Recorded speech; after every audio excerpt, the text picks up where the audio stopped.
Allô, bon matin tout le monde. Et mon sound guy, si tu peux t'installer, ce serait super. Merci. Comment ça va tout le monde? Good morning everyone. How's it going? Alors, juste quelques annonces ce matin avant qu'on commence. Je suis Olivier, si tu es nouveau, je suis le pasteur ici. Et en premier, si vous êtes nouveau, on a ces cartes de connexion sur les chaises. Si tu veux les remplir, et à la fin du service, juste l'amène à la table de connexion en arrière.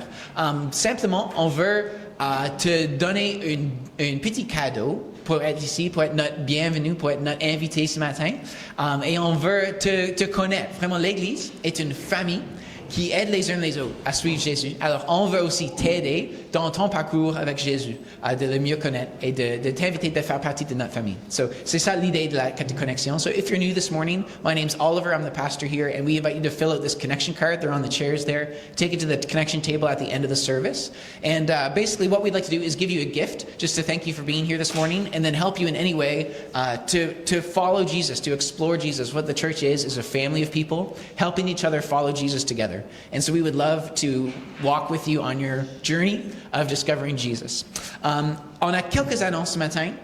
En premier, le 16 mars, je pense, il y a la soirée pour les parents à Sunnybrae Moncton, à la campus de Moncton. Il y a une soirée avec les informations pour les parents de mieux aider nos enfants à agrandir, à connaître Christ et toutes ces choses comme ça. Il y a comme tout un genre de séminaire. Alors j'invite tout le monde, ou les grands-parents aussi, n'importe qui a une influence sur les petits enfants, sur les jeunes, d'assister à cet événement-là. C'est le 16 mars, c'est lundi le soir. So there's an event coming up, Parents' Night at our Moncton campus for parents, but also grandparents, anyone who has influence on the life of young people to help them grow up into maturity, to help them grow up in Christ. We invite you to take part in that. So March 16th is a Monday night, and it'll be at our Moncton campus. Deuxième chose, la semaine après cela, le 22 mars, on a un événement qui s'appelle Companies Coming. L'idée de l'événement, c'est juste de regrouper de différentes personnes de l'Église ensemble pour souper ensemble, pour se mieux connaître. Parce que, comme j'ai dit, l'Église est une famille, mais on trouve parfois qu'on parle toujours avec les mêmes personnes à l'Église. Et ce qu'on va faire, c'est de regrouper de différentes personnes ensemble pour se connaître. So, tu peux remplir le formulaire. Il y a une petite feuille d'inscription en arrière à la table. Il y a aussi le QR code si tu veux faire en ligne. Et juste indiquer ton nom si tu veux être le host ou le guest. Et combien de personnes tu peux accueillir si tu fais le host. Et là, on va faire, en tant que pasteur, on va faire les regroupements ensemble. On va essayer de vous mettre avec des gens qu'on pense que tu vas aimer, que tu vas s'amuser ensemble et que tu vas connaître quelqu'un de nouveau. So Companies Coming, the idea is we just want to put people together at church who don't know each other yet. Because sometimes it's easy to always be talking to the same people at church. And so we want to help, get to know each other better. And so if you sign up either as a host or a guest, we as the pastors will kind of look at the list and put people together who we think would get along, who we think would be nice to meet some new people. And so if you could all sign up, ideally if you can sign up today, we're going to try to put the groups together this week as pastors. Alors si tu peux t'inscrire aujourd'hui, c'est vraiment idéal parce qu'on va, cette semaine, en tant que pasteur, on va mettre les groupes ensemble. Alors remplis le QR code ou la forme physique là à la table à la fin du cours, OK? Alors, finalement, dernière chose, l'écrit de louange, vous pouvez vous installer maintenant. Chaque dimanche, je veux juste mentionner que de donner à Dieu est un acte de louange. Partie de notre rassemblement de louanges ensemble, c'est d'offrir les louanges de musique, d'offrir les prières, d'offrir notre attention à Dieu et aussi d'offrir nos finances en tant que don. Alors, c'est vraiment un moment spirituel de faire un sacrifice à Dieu de nos finances, parce que Dieu nous a donné tout ce qu'on a, et on retourne un petit peu comme un acte d'appréciation, de remerciement à Dieu.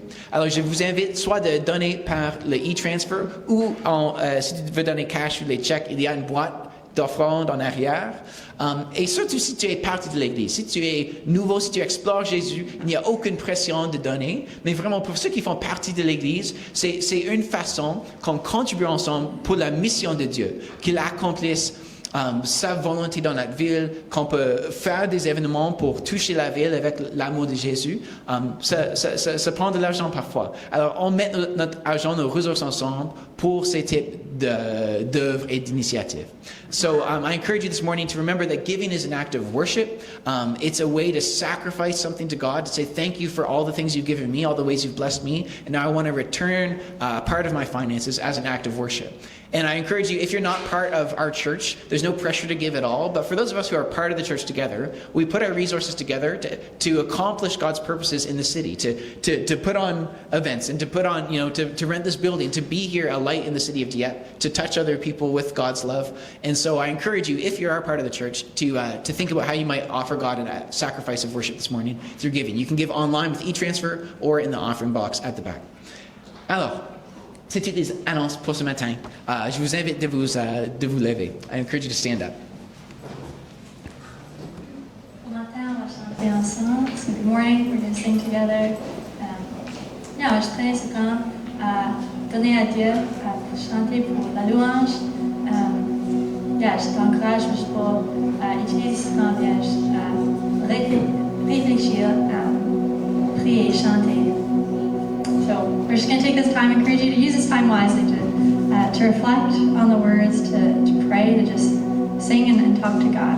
Just use this time well. Chantons ensemble.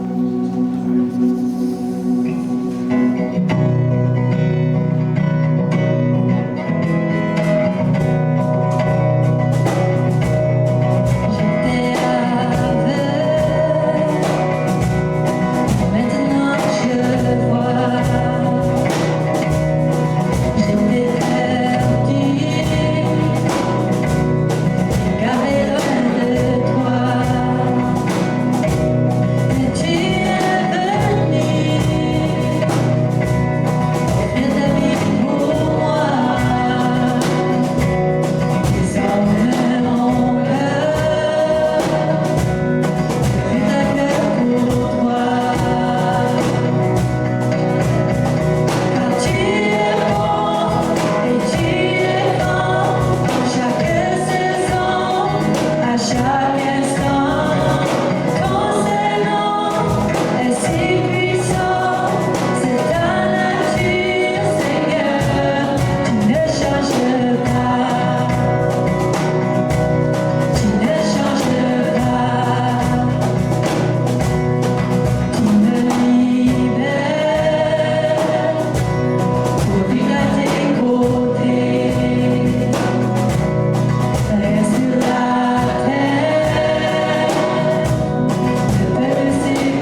Dieu, tu es glorifié. Dieu, tu es le plus grand, le plus haut, le plus puissant. Dieu, tu ne changes pas. Du début jusqu'à la fin, Dieu, tu es grand. Tu es puissant. Tu es plein d'amour.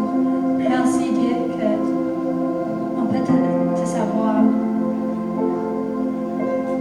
On peut te connaître. Dieu, merci pour les façons que tu travailles dans nos vies, dans nos cœurs, dans notre Église, dans notre ville, dans notre monde. Dieu, continue, s'il te plaît, à travailler dans notre monde. On t'a besoin. God, thank you. You're so powerful. You're so good. You're so loving. God, thank you for the ways that you work in our church and in our lives. God, please continue to work in all areas, Lord. God, we need you. Thank you. Amen. Amen. Vous pouvez vous asseoir. Il y a les enfants à aller à leur salle pour leur program. So, have a seat and the kids can head over to their program now if they'd like. Have a seat.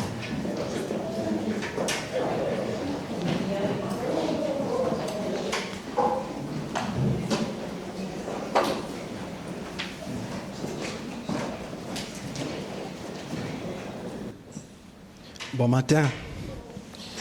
Nous allons lire la parole de Dieu dans Jean chapitre 12. Jean chapitre 12, verset 44 au 50e verset.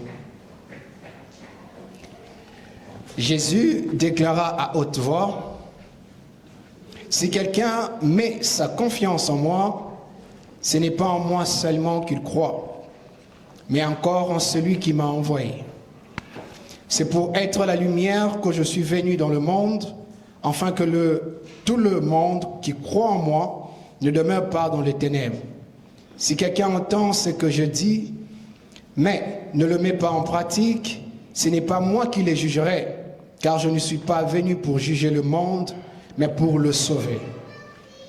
Celui donc qui me méprise et qui ne tient pas compte de mes paroles a déjà son juge. C'est cette parole même que j'ai prononcée, elle le jugera au dernier jour. Car je n'ai pas parlé de ma propre initiative, le Père qui m'a envoyé m'a ordonné lui-même de ce que je dois dire et enseigner. Or, je le sais bien, l'enseignement que m'a confié le Père, c'est la vie éternelle. Et mon enseignement consiste à dire fidèlement ce que m'a dit le Père.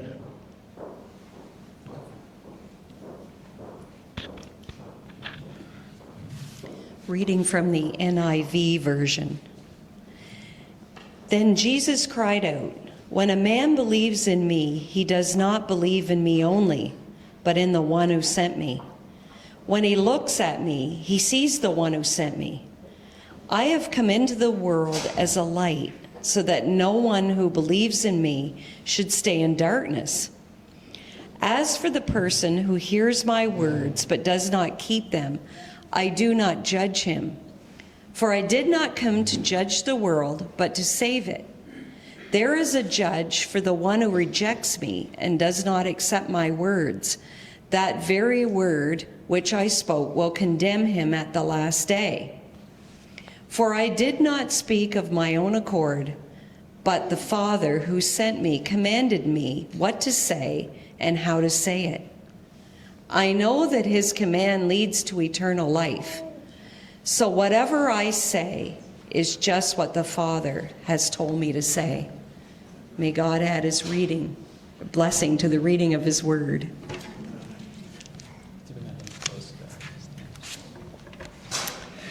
Alors, bienvenue tout le monde. Si tu es arrivé en retard, je ne te juge pas ce matin. C'est la journée où on change les horloges. Et hier soir, moi et Lindsay, on discutait, est-ce que c'est vraiment encore nécessaire? Comme tout le monde a les cellulaires maintenant, ça ajuste eux-mêmes. Et là, ce matin, j'ai reçu un texte de Shuri, et elle a dit, oh, je me suis désolé, je suis un peu en retard. Et je suis comme, elle est un peu en retard. C'est seulement 7h30. Et là, j'ai réalisé, ce n'est pas 7h30, c'est 8h30, et je suis en retard. En fait, j'ai seulement regardé mes horloges comme normal ce matin. J'ai pas regardé mon cellulaire du tout.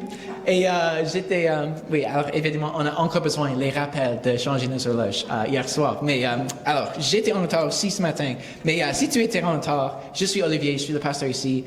Vous êtes les bienvenus ce matin. On est tellement heureux que tu es ici pour louer ensemble le Seigneur et pour entendre sa parole. Alors, ce qu'on est en train de faire ici dans ce moment, c'est d'ouvrir la parole de Dieu, d'entendre ce qu'il veut nous enseigner ce matin et d'ouvrir nos cœurs à changer, à voir qu'est-ce que Dieu va nous appeler à faire, comment est-ce qu'il nous appelle de vivre et d'imiter Jésus, de suivre ses enseignements.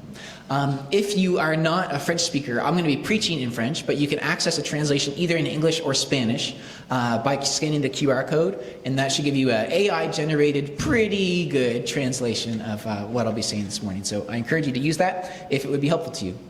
Alors, dans notre série de messages cet hiver, Redécouvrir Jésus, on discute de la manière dont Jésus a défini son identité et aussi sa mission, son identité et sa mission. Alors, pourquoi il est venu dans le monde? C'est sa mission. Aujourd'hui, on examine un aspect de cela. Et dans Jean 12, 47, il a proclamé « Je ne suis pas venu pour juger le monde, mais pour le sauver.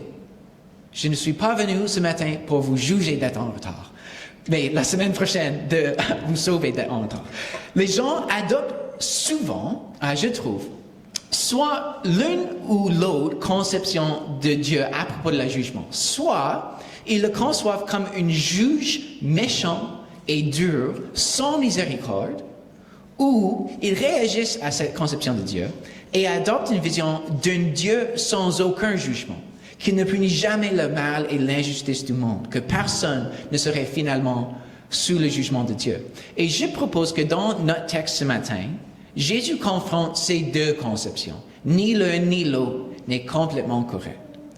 Si tu te souviens de ce qu'on a lu, tout autour de la proclamation de Jésus, qui n'est pas venu pour juger le monde, tout autour, il parle de la jugement.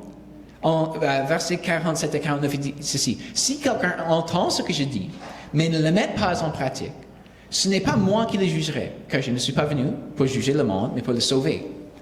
Celui donc qui me méprise et qui ne tient pas compte de mes paroles a déjà son juge. C'est cette parole même que j'ai prononcée. Elle le jugera au dernier jour. » Alors, il y a un jugement qui s'en vient au dernier jour. Quand Jésus a dit qu'il n'est pas venu de juger le monde, il ne veut pas dire qu'il n'y a aucun jugement. C'est plutôt que ce n'est pas sa mission active, mais le jugement est un genre de sous-produit logique de sa proclamation. Quand il a annoncé « Quiconque croit en moi aura la vie éternelle », par conséquence logique, ceux qui ne croient pas n'auront pas la vie éternelle. Fait que le jugement existe. Au dernier jour, Dieu va punir le mal et va chasser l'injustice de la monde. Et la Bible parle plusieurs fois de ce jugement-là. Alors, on ne devrait pas l'oublier ou l'ignorer. On ne devrait pas le cacher. Mais, ce matin, parce que Jésus a mis l'accent dans sa proclamation de notre texte ce matin, qu'il n'est pas venu pour juger le monde, mais pour sauver le monde, je devrais aussi mettre l'accent de cette prédication, non pas pour le jugement, mais sur le fait que Jésus est venu pour sauver le monde. Qu'est-ce que ça implique pour nous? Parce que Jésus est venu pour sauver le monde, pas pour le juger, nous sommes ici aussi, dans le monde, à Dieppe, pour participer avec Jésus, pour à sauver le monde, à sauver les gens d'ici, et non pas pour les juger. Nous, en tant que l'Église, en tant que disciples de Christ, nous sommes appelés à l'imiter. Donc, s'il est venu pour sauver le monde, c'est son emphase, c'était sa disposition principale, on devrait l'imiter et ça devrait être notre disposition principale aussi. qu'on est venu pour sauver le monde, non pas pour le juger. Alors, qu'est-ce que ça ressemble? Un point en premier, d'abord, on ne garde pas Jésus pour nous-mêmes. On ne garde pas Jésus en secret. Regarde le début de notre texte ce matin, en verset 44. Jésus déclara à haute voix. Si quelqu'un met sa confiance en moi, ce n'est pas en moi seulement qu'il croit, mais encore en celui qui m'a envoyé. Jésus a déclaré à haute voix son annonce. Il a proclamé publiquement que quiconque croit en lui aurait la vie éternelle. Ce n'était pas une annonce privée, ce n'était pas limité à ses disciples, cette grande invitation. L'invitation à suivre Jésus, à recevoir la vie éternelle, c'était pour quiconque. L'Église n'est pas comme un club secret. Tu connais la première règle du Fight Club? On ne parle pas de Fight Club. Mais avec Jésus, c'est l'opposé. L'Église, c'est l'opposé. La première règle du club de Jésus, de l'Église, c'est parle du club de Jésus. Je ne sais pas si c'est exactement la première règle, mais le christianisme, l'Église, ce n'est pas une société secrète. Ce n'est pas un club fermé ou exclusif. Et honnêtement, je pense que Sunnybray Dieppe est l'un des secrets les mieux gardés de Dieppe.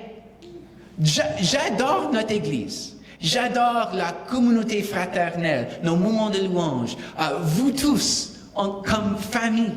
J'adore notre Église. Et je pense que notre ville ne sait pas qu'on existe. Elle ne sait pas qu'il y a ce genre d'environnement chaleureux pour explorer la foi en Jésus. Donc, on doit faire passer le message. Ce printemps, on aura une initiative de rayonnement, de partager Jésus avec notre ville, de servir de façon pratique pour démontrer l'amour de Christ et des occasions pour inviter les amis à entendre à propos de Jésus. L'initiative s'appelle « Rayonnons ce printemps ». Et l'idée de ce mot « rayonnement », de rayonner, c'est de partager l'amour et l'espoir et la joie qu'on a reçue de Jésus en abondance, de la partager, de la rayonner dans la ville. Et je vais annoncer plus de détails dans les semaines qui s'en viennent, mais j'ai déjà quelques projets planifiés avec un groupe de vous, l'équipe de rayonnement. Alors, la première chose, c'est on va faire de différents types de choses. Et une des choses, c'est juste de simplement inviter les gens à venir à l'Église. S'ils s'intéressent à explorer Jésus dans ce contexte ici, on veut juste les inviter. Alors, une chose qu'on va faire, c'est de distribuer les accroche-portes avec les invitations à l'Église, comme on a fait dans l'automne passé. On a juste circulé sur quelques différentes rues autour de la ville de Dieppe et accroché les accroche-portes. Certains d'entre nous qui étaient confortables, on a même cogné sur la porte et parlé avec les gens. Si on est comme super confortable avec cela, et juste les inviter simplement à venir à l'Église. Mais une histoire super cool. Il y avait même des gens de l'Église qui ont aidé avec cette initiative dans l'automne, qui n'étaient pas tout à fait confortables de cogner à la porte et de parler avec les gens.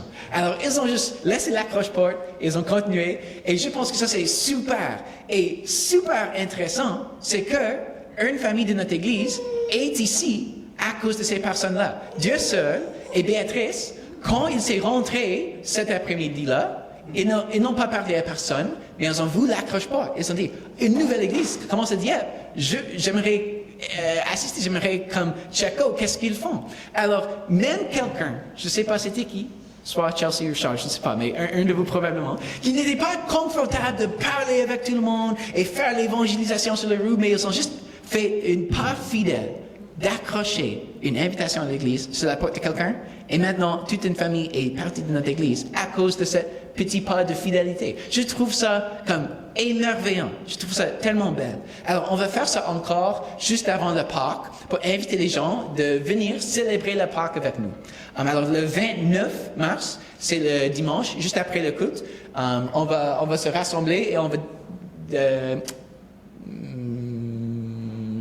distribuer, on va se séparer, je ne sais pas comment dire ça, pour inviter les gens à l'église, si ça t'intéresse. Alors, comme j'ai dit, on aura plusieurs genres d'événements. Alors, si ça te tente, je vous invite de venir le 29 mars, après le culte, pour inviter les gens à la célébration du Pâques. Deuxième type de chose qu'on va faire pour cette initiative Rayonnons ce printemps, c'est d'utiliser nos passe-temps, nos intérêts pour créer un espace pour les gens de bâtir les relations. Alors l'idée, c'est d'utiliser nos passions, d'inviter un groupe ensemble, quelques gens de l'Église, mais aussi, c'est essentiel, d'inviter quelques personnes qui ne font pas partie de l'Église, quelques personnes qui ne sont pas croyants jusqu'à date, de venir ensemble, de faire quelque chose comme jouer le soccer, et juste de jouer ensemble, de bâtir les relations, et là, utiliser ces relations-là, ce contexte, de partager un petit peu à propos de Jésus. Peut-être, alors, on a un groupe de soccer qui va commencer un club de foot, qui va faire le pick-up ensemble dans le printemps et dans l'été. Et ce serait super simple. On va jouer ensemble. On va peut-être prier pour la sécurité pendant le match, prier pour les gens. Et là, au mi-temps, quelqu'un va juste partager soit leur témoignage, ou on aura juste une discussion à propos de Jésus et la foi et quoi que ce soit. Et je pense que ça, c'est une façon super simple de créer les relations, et ça nous donne un espace d'inviter des amis qui est un peu moins intimidante que de les inviter à l'église. Mais il y a quand même un moment de partager un peu à propos de Jésus dans ce moment-là.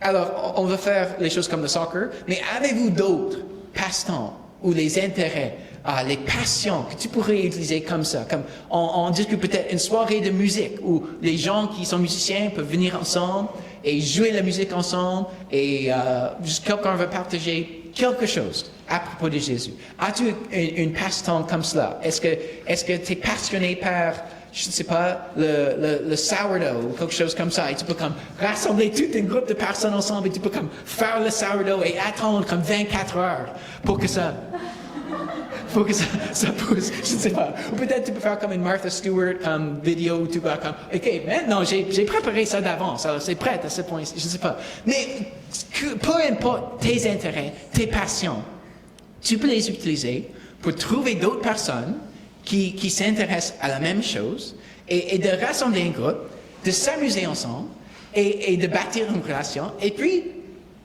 de partager Jésus dans une manière ou une autre. Alors, ça c'est le deuxième genre de choses qu'on va faire pour cette initiative. Utiliser nos passe-temps pour partager Jésus. La troisième chose que je veux qu'on fasse ensemble, c'est de servir la ville de façon pratique pour démontrer l'amour de Jésus. Pour démontrer que le royaume de Dieu est un royaume où Dieu s'occupe des pauvres, des marginalisés. Alors, on cherche de façon de servir notre ville, de servir les organisations humanitaires qui sont déjà dans notre ville, comme la Banque alimentaire. Et on va organiser les moments comme ça, et on va annoncer à vous tous comme toutes ces occasions. Mais peut-être ça vous intéresse. Peut-être c'est pas tout à fait quelqu'un de vraiment qui aime jaser beaucoup avec les gens. Tu dis comme je suis pas tout à fait confortable avec cela, mais tu aimerais juste servir d'une façon pratique, de nettoyer les étagères aux banques alimentaires, je ne sais pas, mais juste de démontrer à la ville l'amour de Christ. Et aussi, ça pourrait être aussi une occasion d'inviter un ami.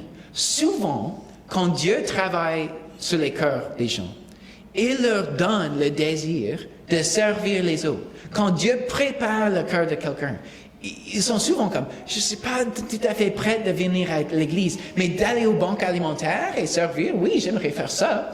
Et peut-être ils viennent avec nous et ils servent à côté des croyants de notre église et ils disent, les chrétiens ne sont pas si étranges que je pensais, ils ne sont pas si bizarres que je présumais. Et il bâtit une relation avec les gens de l'Église. Et là, peut-être, il y a une occasion de parler de Jésus, de les inviter. Peut-être c'est une façon que Dieu va ouvrir leur cœur, de venir un jour. Alors, ça, c'est notre initiative Rayonnons ce printemps. Alors, reste à l'écoute pour plus de détails. Et sache qu'on ne s'attend pas que tu participes à chaque événement. Certaines choses vont attirer des gens différents et c'est super. C'est exactement comment Dieu a formé l'Église. Comme un corps, mais avec de parties différentes, de dons différents, de passions différentes. Alors, fait que on va annoncer tous les événements, toutes les activités, et je vous encourage de participer dans au moins une chose ou un genre de chose. Mais je ne m'attends pas que tu fais tous les événements, ok? Ça fait du sens? Alors, rayonnons ce printemps. C'est juste une initiative, un projet de comment on veut vivre cette réalité, ce principe qu'on discute ce matin, que Jésus n'est pas venu pour juger le monde, mais pour le sauver. Donc, on est ici aussi pour participer avec Jésus à sauver le monde. Alors, ça c'est point numéro 1, on ne garde pas Jésus pour nous-mêmes.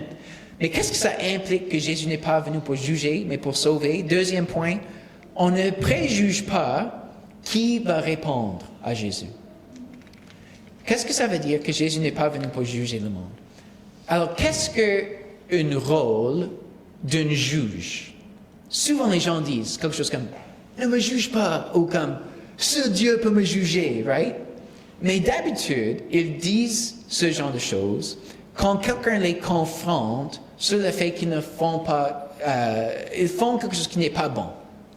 Par exemple, l'été passé, il y avait l'interdiction de feu à cause de la sécheresse. Et si tu voyais ton voisin en train de faire un feu de camp et tu dis « Hey, ce n'est pas bon.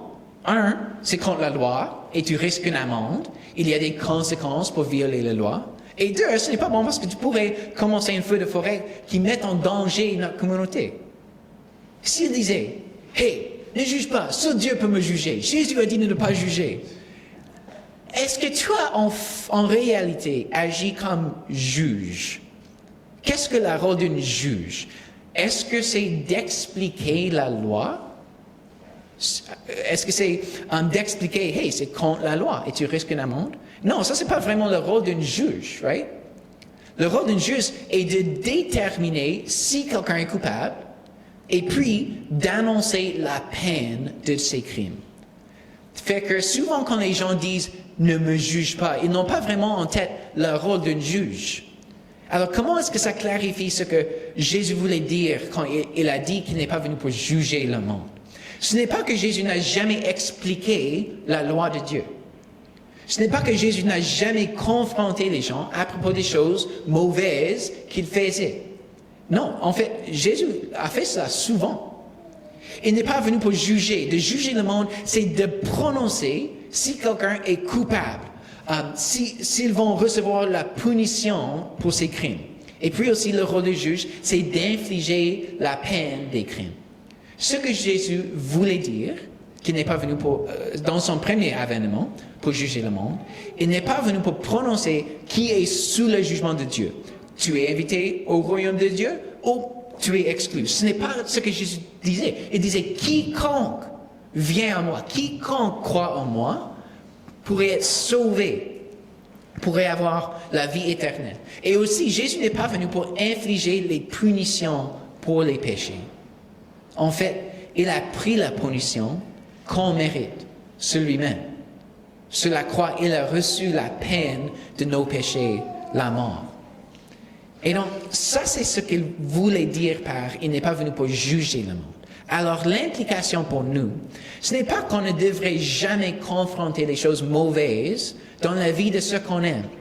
Si on voit un ami qui fait quelque chose qui va le mener à la destruction, on devrait dire, si on les aime, « Hey, ne fais pas ça, ce n'est pas bon pour toi ni pour le bien-être de la communauté, ce n'est pas un acte de jugement. » D'agir comme un juge serait plutôt de préjuger qui est invité au royaume de Dieu et qui est exclu.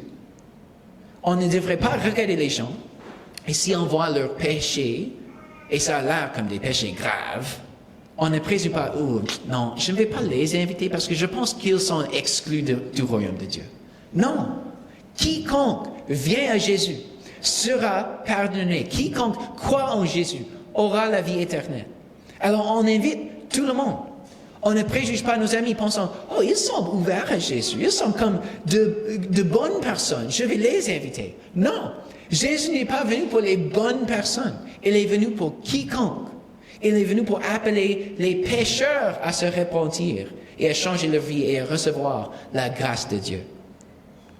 Regardons ensemble une autre histoire de la vie de Jésus où il a dit exactement ça. C'est où il incarne ce principe qui n'est pas venu pour juger le monde, mais pour le sauver. C'est l'histoire de Lévi, un collecteur d'impôts que Jésus a appelé à devenir son disciple. Il est aussi appelé Matthieu, qui a écrit l'évangile de Matthieu. Alors voici son histoire qui démontre comment Jésus n'est pas venu pour juger le monde, mais pour le sauver. C'est en Luc chapitre 5. Et ça dit ceci. Après cela, Jésus s'en alla et vit, en passant, un collecteur d'impôts nommé Lévi, installé à son poste de péage. Il l'appela en disant, « Suis-moi. » Cet homme se leva, laissa tout et suivit Jésus. Lévi organisa dans sa maison une grande réception en l'honneur de Jésus. De nombreuses personnes étaient à table avec eux, et parmi elles, les collecteurs d'impôts. Et les pharisiens et les spécialistes de la loi, qui appartenaient à leur parti, s'indignaient et interpellent les disciples de Jésus. « Comment pouvez-vous manger et boire avec ces collecteurs d'impôts, ces pécheurs notoires? » Les pharisiens jugeaient le monde, right? Qui est exclu. Jésus leur répondit, « Ceux qui sont en bonne santé n'ont pas besoin de médecins. Ce sont les malades qui en ont besoin. Ce ne sont pas des justes, mais des pécheurs que je suis venu appeler à changer. » Jésus n'est pas venu pour les bonnes personnes, mais pour les pécheurs. Donc personne n'est exclu. On ne préjuge personne. Juste comme Lévi, il était un collecteur d'impôts, vous comme un pécheur grave par la société juive, parce qu'il travaillait avec Rome pour exploiter son propre peuple pour en profiter lui-même. C'était un péché grave, semblable à quelqu'un aujourd'hui qui profite des systèmes de ce monde pour s'enrichir aux dépens des pauvres. C'est un péché grave. Mais Jésus n'est pas venu pour juger le monde. Il n'est pas venu pour dire les pécheurs graves sont exclus. Il n'est pas venu pour infliger les peines des péchés. Jésus est venu pour sauver le monde. Il est venu pour appeler les pécheurs à changer, c'est-à-dire se repentir, à abandonner leur chemin qui mène à la destruction et à poursuivre le chemin de Jésus, le chemin de la vie. Cette histoire de Jésus, je la trouve merveilleuse. Imagine toute une gang de pécheurs que l'établissement religieux a exclu, toute cette gang qui s'était imaginée hors de l'amour de Dieu, exclu de l'invitation au royaume de Dieu. Peut-être que tu as des amis en tête comme cela, ou des membres de ta famille, et tu sais qu'ils s'imaginent comme « je ne suis pas le bienvenu à l'église » ou « je suis allé trop loin, je suis une cause perdue » parce qu'ils pensent que leur péché les exclut, qu'ils ne sont pas le type de personnes qui s'intègrent à l'église, qui pourraient y trouver sa place. Tu connais les gens comme ça.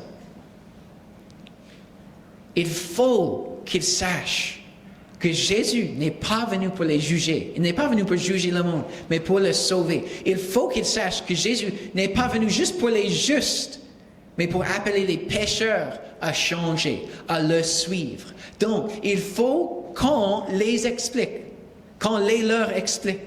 Il faut qu'on les invite. Il faut qu'on ne préjuge pas qui va répondre à Jésus, mais on invite tout le monde, parce que quiconque qui croit en Jésus aura la vie éternelle.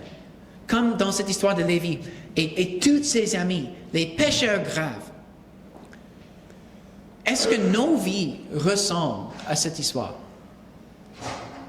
On devrait nous demander, est-ce que nos vies imitent cette histoire? L'équipe de louange, je vais vous inviter, j'ai presque fini. Mais est-ce que nos vies ressemblent à cette histoire de Lévi et tous ses amis, tous ces pécheurs graves qu'il a invités? Mais fais attention. Quand on regarde l'histoire et on s'imagine dans l'histoire, c'est quoi notre rôle? C'est quoi l'exemple à suivre? On n'est pas Jésus dans l'histoire. Quand on imagine comment imiter cette histoire, on n'est pas Jésus. On n'est pas celui qui est venu dans le monde pour le sauver. On n'est pas la personne pure et sainte qui s'approche aux pécheurs graves. On est Lévi. Nous sommes les pécheurs graves avec qui Jésus soupe. Nous sommes les pécheurs qui ternissent la réputation de Jésus. Si les gens voyaient nos péchés, les péchés profonds de nos cœurs, ils diraient, Jésus, comment ça tu soupes avec Olivier, ce pécheur grave? Nous sommes les pécheurs que Jésus a appelés à changer, à se repentir, à abandonner notre chemin ancien, notre chemin qui menait à la destruction et à suivre le chemin de Jésus. Quand on comprend cela, quand on réalise que Jésus n'est pas venu pour nous juger, mais pour nous sauver, ça change nos cœurs.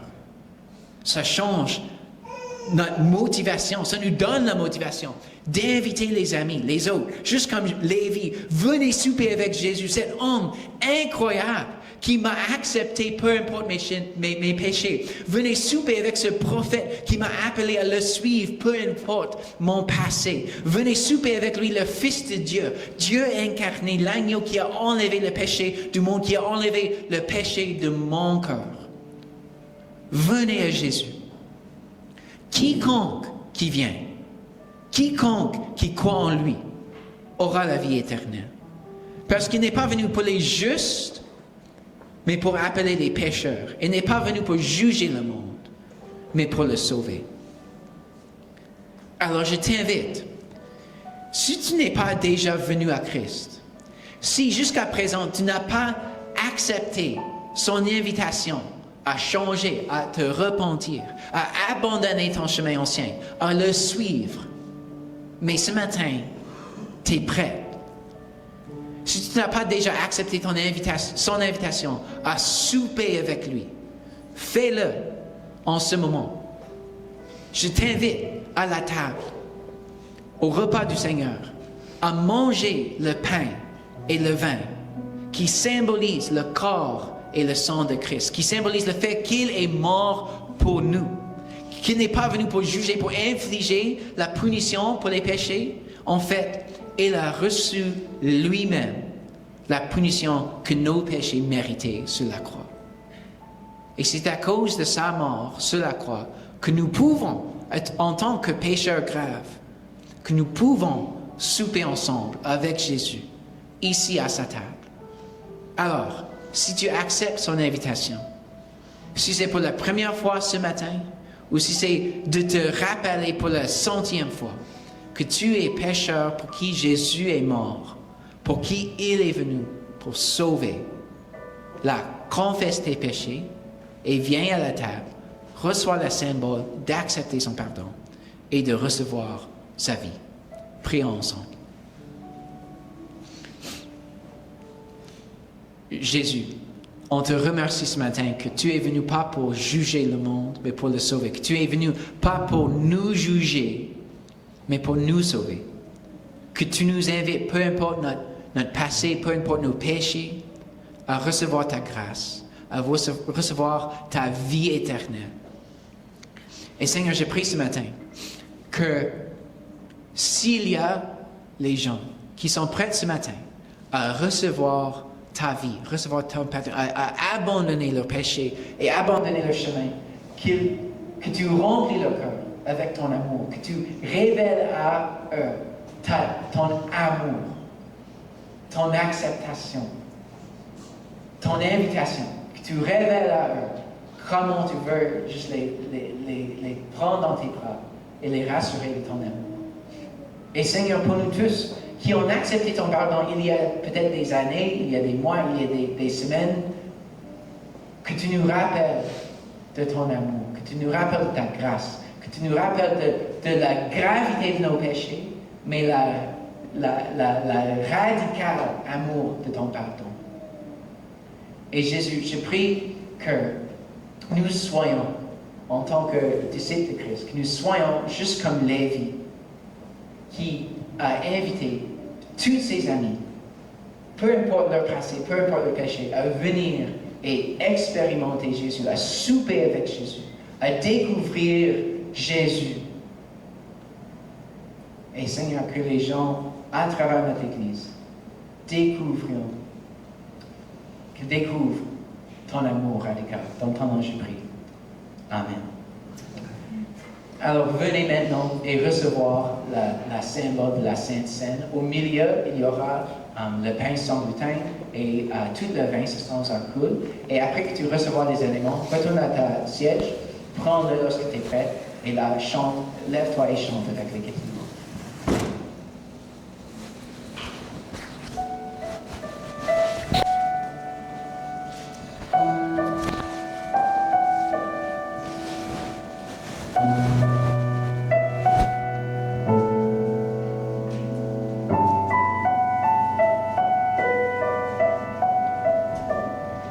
Con les joies éphémères disparaissent, quand les doutes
sans relâche, sans changement.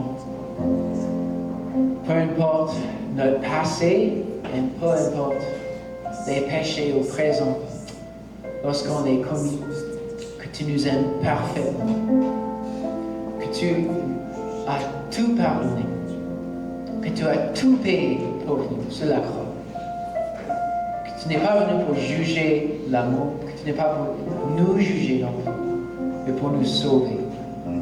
Alors Jésus, on te remercie pour ton amour parfait. Dans ton nom, on prie. Amen. Amen. Alors, je veux juste vous rappeler tous, si vous êtes nouveau, de remplir la carte de connexion. On aimerait juste vous connaître et vous inviter de faire partie de notre famille ici en tant qu'Église, de vous aider de n'importe quelle façon, que vous cherchez, que vous avez besoin de prière, de l'aide pratique, que vous voulez vous impliquer, on vous invite de faire partie. Et je veux vous rappeler aussi de s'inscrire pour le Company's Coming le 22 mars pour souper ensemble. On organise les soupers en groupe. Alors je vous encourage tous de vous inscrire pour Company's Coming dans quelques semaines. Alors, que Dieu vous bénisse cette semaine.